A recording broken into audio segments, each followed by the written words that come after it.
Alden's room. There was something in there with him. I know someone who can help. And part of your research for this movie, tell us about the influence of The Exorcist. Just when you said that, I don't know if the audio picked it up, there was a thunder crack. Satan's in the room.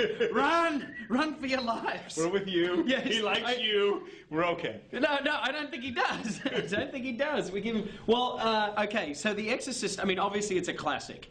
It's one of the greatest horror films ever made. It's the only horror film ever nominated for Best Picture at the Oscars.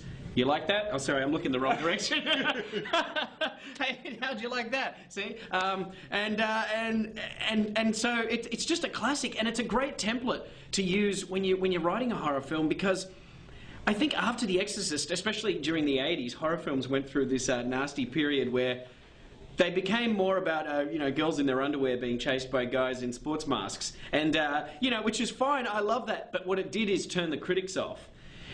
When The Exorcist came out, horror wasn't a dirty word. And so when I was writing Insidious, I actually went back and watched The Exorcist. It's funny you should mention that.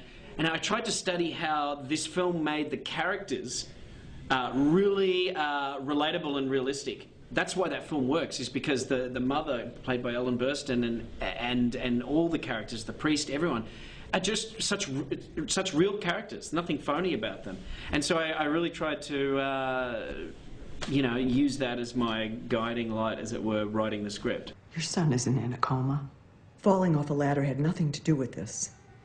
His physical body is here, but his spiritual body is not.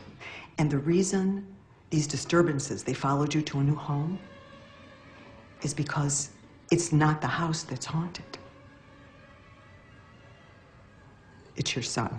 Now let's talk about this translation, because you're from Australia. We think of Australians as happy all the time, smiling, got the greatest place to live. But you have a passion for writing about the heebie-jeebies. Yeah, I'm the opposite. I'm the anti-Australian. You know, you have this impression of Australians as happy and you know, well-adjusted. I'm miserable and just evil. So when you get in your evil state, then the pen, you write with a pen, exactly. it's computing in the dark. Yeah, I'm like, yeah, to hell with the world. Yeah, basically that's it, in a way. I mean, I'm actually not miserable, but the stuff that James and I gravitate towards is kind of pretty dark. Even with Insidious, the film that we've got coming out on April 1st, that isn't as gory as Saw. That actually doesn't have a drop of blood in it. But it's still intense and scary, because you don't actually need blood to scare somebody. I need blood to make you turn away and, you know, want to puke up your lunch, but I don't need blood to make you turn on every light in your house and not be able to go to sleep that night after you've seen it.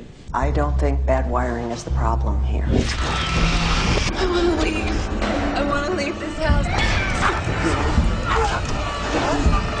What is it?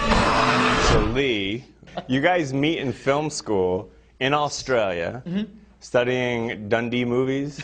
No, it was actually an art course where Lee and I specialized in the film branch of the art class. And when did you guys know that you would merge together to do what we would call horror films, and of course the classic Saw?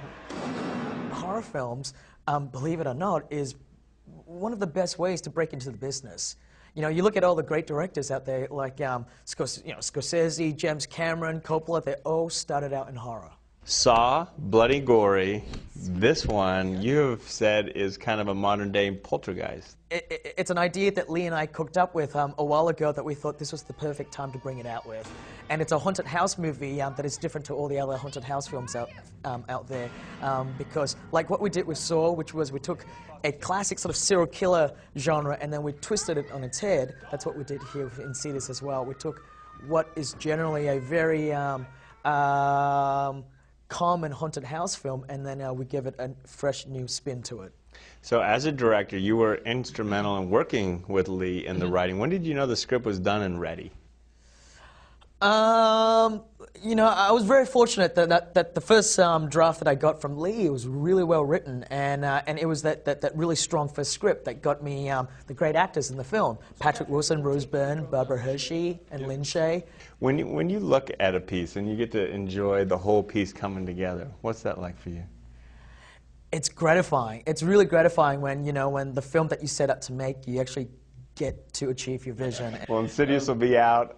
Everyone really will enjoy it for what you've been able to achieve here. It really challenges the mind, and you're on your edge of your seat the whole time. Is there another collaboration with you two in the future, I hope? Yeah, Lee and I work along, we get along really well, so we definitely want to jump to something else. We're thinking, I don't know, I want to make an action or a sci-fi film, we'll see what happens. Or a romantic comedy, whichever one comes first. Outstanding. Thank you, sir. Outstanding. Thanks for joining us. Thanks for having me.